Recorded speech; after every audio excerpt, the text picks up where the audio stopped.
हिंदू राष्ट्र ये एक ऐसा मुद्दा है, एक ऐसा टॉपिक है जो पिछले 10 वर्षों में भारतीय समाज में सबसे ज़्यादा अंडर कारपेट एक हलचल पैदा कर रहा है। बहुत से लोगों के मन में, खासकर यहाँ के बहुसंख्यक सनातनियों के मन में ये है कि आखिर भारत हिंदू राष्ट्र कब बनेगा। और उनका बहुत सिंपल सा एक तर्क है कि भाई दुनिया में 57-58 मुस्लिम देश हैं, बहुत से ईसाई देश हैं, यहूदी देश भी है, तो आखिर में पूरी दुनिया में एक हिंदू राष्ट्र तो होना ही चाहिए। तो आज हमारी चर्चा का विषय है कि क्या भारत भविष्य में कभी हिंदू राष्ट्र बनेगा, और अगर बनेगा तो कब बनेगा, और इसकी रूपरेखा क्या होगी, और इसके सामने क्या राजनैतिक चुनौतियां रहेंगी। क्योंकि हिंदू राष्ट्र बनाने में जो सबसे ज़्यादा एक बात विरोध की बनेगी वो है राजनीति। तो आज इसी संदर्भ में हम पंडित आशीष वत्स जी से बात करेंगे और जानेंगे समझेंगे कि भारत एज अ हिंदू राष्ट्र, क्या ये संभावना कभी सच हो सकती है। पंडित जी, आप सभी दर्शकों को पंडित आशीष वत्स का जय श्री राम। शिवम जी, आपने जैसे प्रश्न किया कि कब बनेगा भारत हिंदू राष्ट्र, क्या इसकी कुछ संभावना है जी। तो आज़ाद भारतवर्ष की हम कुंडली इसके लिए जो है लेना चाहेंगे।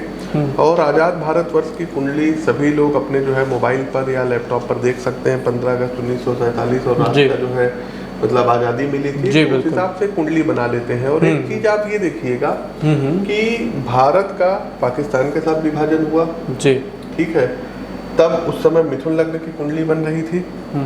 और जब भारत की कुंडली बनी है तो वृषभ लग्न था और कर्क राशि थी। अच्छा जी, तो बेसिकली जो वृषभ लग्न होता है ये एक प्रकार का जो है कह लीजिए पृथ्वी तत्व का और स्थिर लग्न होता है जी। तो इसीलिए आप देखिए भारत में जो भी कार्य हो रहे हैं वो स्थिरता पूर्वक हो रहे हैं। बिल्कुल, सुख है तो दुख भी होगा, रात्रि है तो दिन भी होगा जी। तो कोई भी चीज स्टेबल नहीं रहती है। कभी कभी आताताइयों के कारण भारत डिस्टर्ब रहा बहुत समय तक रहा है। लेकिन अमूमन अगर आप देखेंगे तो भारत ने एक अच्छी ग्रोथ आजादी के बाद हासिल की है, देखी है, और अच्छा हो सकता था। लेकिन कुछ क्योंकि लग्न में ही राहु बैठा हुआ है, छुटपुट दंगे, सामाजिक अनरेस्ट, ये सब चलता रहा। बिल्कुल। अब आप ये देखिएगा कि ये राशि कौन सी यहाँ उदित होती है, तो कर्क राशि उदित होती है जी। कर्क राशि के स्वामी कौन होते हैं?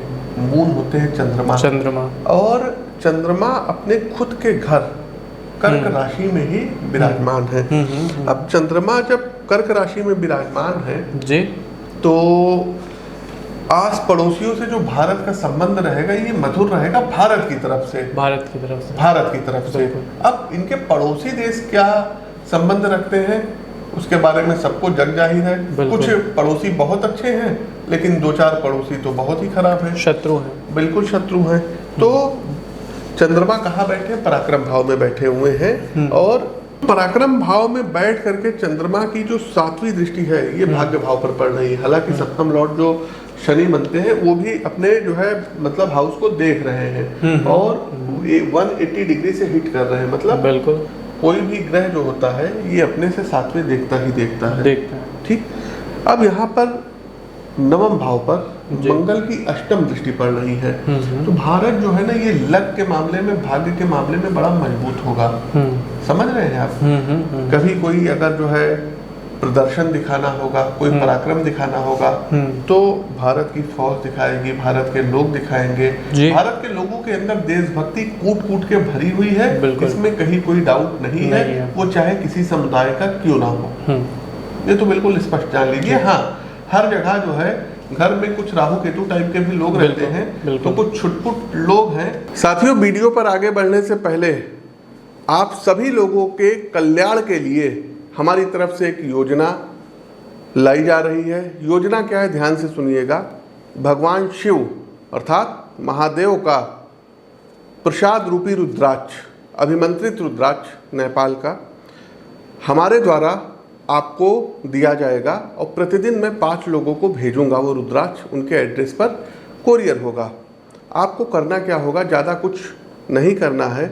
सिर्फ और सिर्फ साथियों, ज्योतिष संबंधी ये वीडियो लोगों तक पहुँचे, इसलिए इस वीडियो को अपने फेसबुक पेज, अपने व्हाट्सएप ग्रुप में 5 लोगों को ज़रूर शेयर कीजिए और स्क्रीनशॉट 9450641221 इस नंबर पर आप भेजिए, और जब आपको आपका रुद्राक्ष प्राप्त हो जाए तो आप लोग एक बार 20 सेकंड का वीडियो बना करके उस क्लिप को भेजिए। बड़ी हम यही करना चाहेंगे कि बीजेपी को अग्रिम जीत की बधाई, चूँकि जोशी हैं तो जोशी होने के नाते उनको अग्रिम जीत की बधाई देंगे। नरेंद्र मोदी जी को जो है तीसरी बार बनने जा रहे हैं पद पर सुशोभित होने की हम उनको जो है बधाई देते हैं। तो शिवम जी, कुछ लोग ऐसे हैं जो यहीं का नमक खा करके और इस देश से, इस मातृभूमि से गद्दारी करते हैं। तो ये पंडित जी एक ओवरव्यू हो गया, एक आपने बात हमें बताई। अब प्रश्न जिस पे हमने अपनी चर्चा शुरू की कि हिंदू राष्ट्र, इसकी आपको क्या संभावना के लिए, हिंदू राष्ट्र के लिए भारत की जन्म कुंडली का 1st house, 2nd house, 4th house, 9th house और 12th हाउस, इतने हाउस देखने पड़ते हैं। बिल्कुल। लग्न में ही राहु बैठा हुआ है। मतलब अगर भारत को आप रिप्रेजेंट करेंगे, बिल्कुल, भारत मतलब वृषभ लग्न हुआ और लग्न में राहु बैठा हुआ है। ठीक। और इससे जो 7वां भाव होता है ये भारत के अपोजिशन का होता है। अच्छा। तो हिंदू राष्ट्र बनाने में बहुत दिक्कतें आएंगी, खास करके कई ऐसे स्टेट हैं जो खुल करके इसका विरोध करेंगे। अब आप ये देख लीजिए, जैसे कि हम आपको बताएं, केरल हो गया, तमिलनाडु हो गया, बेंगलोर के कुछ रीजन हो गए, कर्नाटक का कर्नाटक का सॉरी जी, पश्चिम बंगाल आपका हो गया। बिल्कुल जी। इसके साथ साथ जो है यूपी का कुछ हिस्सा जो है, कुछ डिस्ट्रिक्ट्स हैं जहाँ पर जो है कुछ वहाँ के विरोध के स्वर उठ सकते हैं। अच्छा, जो कश्मीर सनातन संस्कृति जहाँ पर फली फूली और जहाँ पर सबसे ज्यादा देवी के भक्त हुए, कश्यप ऋषि की तपोभूमि रही, कर्म भूमि रही, तो उस श्रीनगर, उस लक्ष्मी के नगर, उस कश्मीर में क्या कुछ आप भविष्य में देख रहे हैं जी? वहाँ पर हिंदुओं की पुनर्स्थापना और हिंदू जागरण वहाँ पर हो रहा है या नहीं? देखिए, श्रीनगर, श्री का मतलब होता है लक्ष्मी और लक्ष्मी का नगर, जहाँ लक्ष्मी निवास करती हूँ, समझ रहे हैं। तो वहाँ पर जो पुनर्स्थापना की आप बात कर रहे हैं, तो ऑलरेडी वहाँ पर काम चल रहा है, आप देखिए। लेकिन सरकार की ओर से चल रहा है, लेकिन जो विधर्मी लोग हैं वहाँ पर जी, उनके द्वारा काफी डिस्टर्ब किया जा रहा है और ये आगे भी किया जाता रहेगा। अच्छा, एक आपने अभी दो चंद्रमा की महादशा चल रही है, और जब भारत आजाद हुआ था तो उस समय चंद्रमा के साथ इनके शत्रु बुध और शनि, 20 डिग्री के शनि हैं और बुध 13 डिग्री के हैं, तो ये बैठे हुए थे। और अभी चंद्रमा की जो महादशा चल रही है, चंद्रमा की महादशा में शुक्र की अंतर्दशा चल रही है। शुक्र भी इनके एंटी प्लैनेट होते हैं, तो अभी बहुत ज्यादा स्ट्रगल रहेगा धर्म को लेकर के, समाज में भी और राजनीति को लेकर के, इन तीनों चीजों को लेकर के बहुत ही ज्यादा भारत के अंदर एक बिल्कुल आने वाले समय भारत के लिए, भारतवर्ष के लिए, यहाँ की सरकार के लिए सोशल अनरेस्ट बहुत ही ज्यादा होगा। खास करके आप देखेंगे आरक्षण को लेकर के बहुत ज्यादा होगा, धर्म को लेकर के होगा। सरकार, आप हिंदू राष्ट्र की बात कर रहे हैं, देखिए हिंदू राष्ट्र अभी हमको बनता हुआ दिखाई नहीं दे रहा है। अगर आगे हम 10, 20, 50 साल एक बड़ा हम ब्रॉडर सिनेरियो की बात करें, देखिए जब गुरु की महादशा प्रारंभ होगी, गुरु धर्म से रिलेटेड जो है, ज्ञान से रिलेटेड, अध्यात्म से रिलेटेड जो है, स्पिरिचुअल, ये समय भी कितना लंबा है? गुरु की महादशा आएगी 2050 में आएगी। 2050 बहुत अभी समय है मतलब। और इस बीच क्या जो कहें कि अभी सत्ता पक्ष में है, चाहे वो हमारे आदरणीय प्रधानमंत्री जी हो गए, यूपी के योगी आदित्यनाथ जी हो गए, मतलब जो असम के हेमंत विश्व शर्मा, ये सब जो हिंदू राष्ट्र के एक पुरोधा हैं, तो क्या इनकी तरफ से स्ट्रगल जारी रहेगा?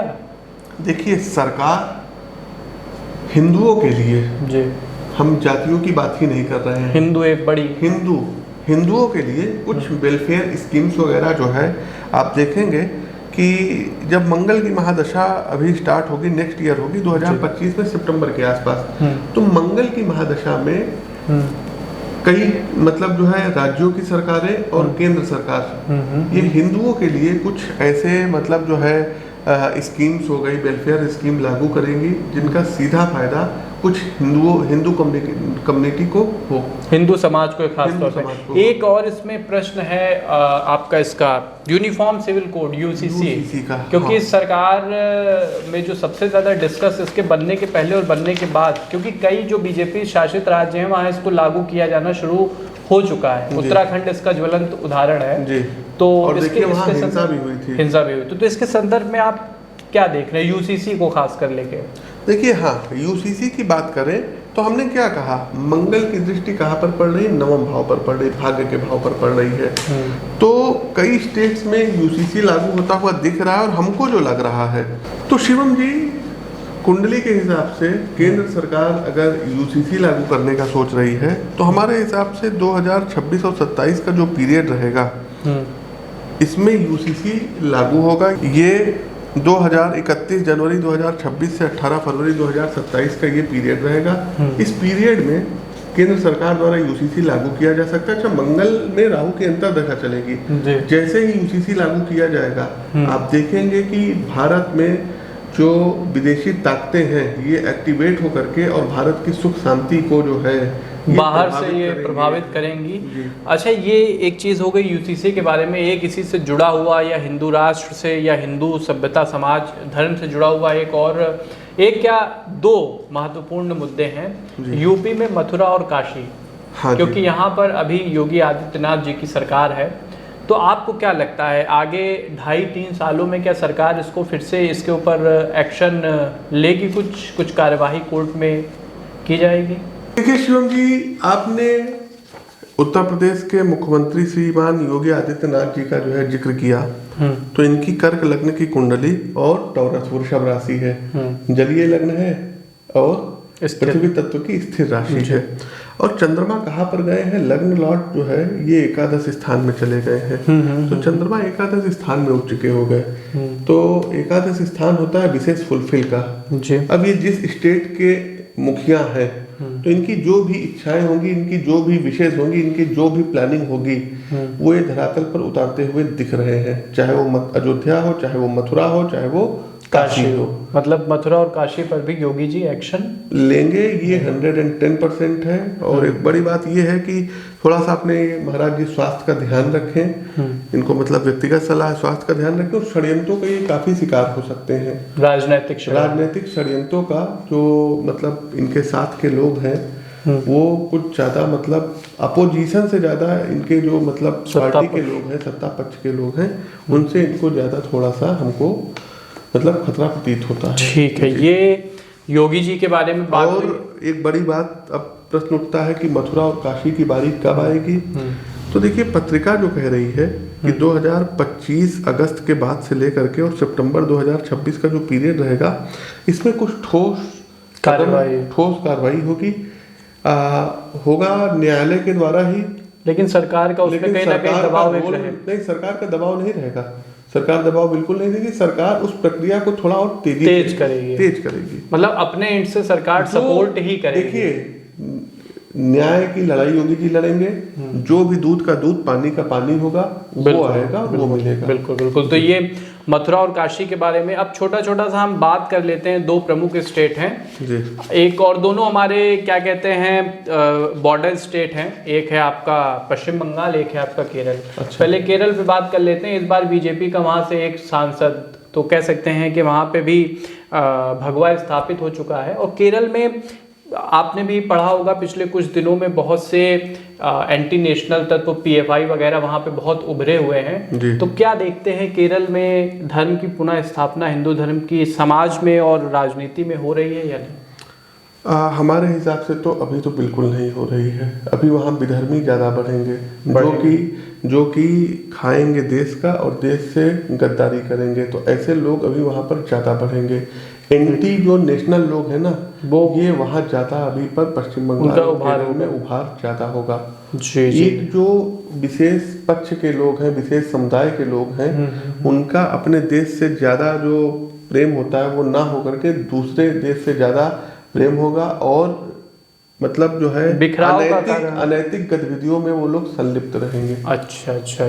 चूंकि लेकिन ये भी ध्यान रखने वाली बात है कि केरल परशुराम जी की भूमि है जी, ये बात हमें ध्यान रखनी चाहिए। तो कभी ना कभी वो चीज आएगी कि जो हिंदू धर्म में आएगी, लेकिन अभी हमको रिसेंट 10 साल तक तो बिल्कुल नहीं। ठीक है, अब एक मुख्य आखिरी राज्य बचा है जिसके बारे में अभी आपने कुछ दिन पहले ममता बनर्जी के बारे में बात की थी और यूट्यूब पे करीब 1 लाख से ज़्यादा लोगों ने वो वीडियो देखी भी है। पश्चिम बंगाल के बारे में हिंदू धर्म को लेके आपका क्या आग्रह, क्या कह रहे हैं? देखिए, ममता जी का समय अभी ठीक है तो ठीक है, लेकिन हाँ आने वाला समय, केरल के बारे में तो नहीं, लेकिन वेस्ट बंगाल के बारे में मैं मतलब आपके मंच के माध्यम से ये प्रेडिक्शन कर रहा हूँ कि आने वाले जो है 6 से 7 सालों बाद आप वहाँ पर देखेंगे कि एक गवर्नमेंट जो कि हिंदू धर्म के प्रति, राष्ट्र के प्रति बनती हुई दिख रही है।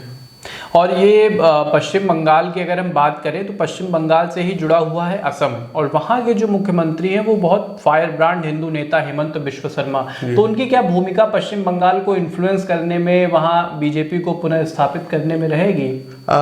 देखिए, अब ये तो उनकी कुंडली देखनी पड़ेगी जी। लेकिन यदि हम जो है प्रश्न कुंडली की बात करें तो प्रश्न कुंडली के हिसाब से शिवम जी हेमंत जी का रोल बीजेपी के लिए काफी ज्यादा एक्टिव रहेगा और वो बीजेपी के लिए एक मतलब जो है बोल सकते हैं भाग्यशाली नेता साबित होंगे धरातल पर बीजेपी पार्टी को मजबूत करने के लिए। तो ये साथियों, आपने देखा कि चूंकि सबसे ज्यादा पूछा जाने वाला प्रश्न था कि पंडित जी हिंदू राष्ट्र के विषय में आप तमाम ईमेल जो है हम बहुत तमाम कमेंट देखते थे हिंदू राष्ट्र को लेकर के, तो अभी हमको हिंदू राष्ट्र बनता हुआ नहीं दिख रहा है। 20 सालों तक तो बिल्कुल नहीं दिख रहा है। जैसा पंडित जी ने कहा कि जब गुरु की महादशा 2050 में आएगी, और ये जो एक पीरियड 2024 से 2050 के बीच में जो ये 25-26 साल का पीरियड है, ये ट्रांजिशन का पीरियड है। और इस ट्रांजिशन के पीरियड में जो बीजेपी है, आरएसएस है, या जो और हिंदूवादी संघ हैं, ये लगे रहेंगे। मतलब ये अपना जो राजनैतिक सामाजिक एक कहें कि अपने आप को शक्तिशाली राजनैतिक रूप से और सामाजिक रूप से लोगों को जुड़ेंगे, हिंदू समाज को एक करेंगे और शांत नहीं बैठेंगे कुल मिला के। लेकिन अभी इसमें समय है। अगर हिंदू राष्ट्र के विषय में आप टू द पॉइंट बात करेंगे तो अगर अभी सत्ता में बैठी हुई पार्टी लगी भी रहेगी तो अभी भी उसमें काफ़ी एक लंबा 25-26 सालों का समय है। और केरल के विषय में हमने बात की, पश्चिम बंगाल के विषय में, कश्मीर, यूपी, लगभग थोड़ा बात हमने सब विषय में की। अब हमारी एक श्रृंखला आएगी जिसमें हम स्टेट वाइड डीपली बात करेंगे कि वहाँ पर हिंदुओं का दमन या हिंदू धर्म के खिलाफ एक प्रोपोगेंडा या एक साजिश क्यों की जा रही है। तो आज के वीडियो में इतना ही था। और हाँ, एक चीज हम और बताना चाहेंगे कि एक क्वेश्चन तो आपने पूछा ही नहीं कि जिसके द्वारा हिंदू राष्ट्र स्थापित किया जाए। बिल्कुल। तो हिंदू राष्ट्र स्थापित हम 2-3 लेटर बताए दे रहे हैं, आप उससे अंदाजा लगा लीजिए, हमारे दर्शक लगा लेंगे, हम किसी का नाम नहीं लेंगे। वाई नाम के अक्षर वाले व्यक्ति के साथ हो सकता है कि वो देश का प्रधानमंत्री बने और वो हिंदू राष्ट्र को बनाने में महत्वपूर्ण भूमिका अदा करे। आ नाम अक्षर वालों के साथ ये हो सकता है। ठीक है। तीसरा एक शब्द और है और ला नाम अक्षर से वो शब्द है, तो उनकी भी बड़ी महत्वपूर्ण भूमिका इसमें रहेगी। थोड़ा सा हमने आप लोगों को पजल दे दिया है, आप लोग कमेंट सुलझाइएगा और इस वीडियो को ज़्यादा से ज़्यादा लोगों तक, कम से कम 10 लोगों तक ज़रूर शेयर करें, कम से कम, ताकि ज़्यादा लोगों तक की इस वीडियो की रीच और इसका आपको भी लाभ मिलेगा। आपको हमारी तरफ से भगवान भोले शंकर का प्रसाद रूपी रुद्राक्ष फ्री ऑफ कॉस्ट भेजा जाएगा। लोगों को मिलने भी लगा है। इन सब चीज़ों की जानकारी आपको फेसबुक पेज और पंडित आशीष जी का ट्विटर हैंडल है PT आशीष बस, वहाँ मिलेगी। और फेसबुक पेज है एस्ट्रोविद आशीष। रोज़ का रोज़ हम नाम देंगे, रील्स डालेंगे जिनको मिल रहा है, हर एक चीज़ बहुत स्पष्ट रूप से हो रही है। तो लोगों को शेयर करिए और हमारी तरफ से रुद्राक्ष फ्री ऑफ कॉस्ट पाइए। तो आज के वीडियो में इतना ही। एस्ट्रोविद आशीष के चैनल को लाइक और सब्सक्राइब कर लीजिएगा। हमें दीजिए आज्ञा, तब तक के लिए आप सबको हमारी जय राम जी की।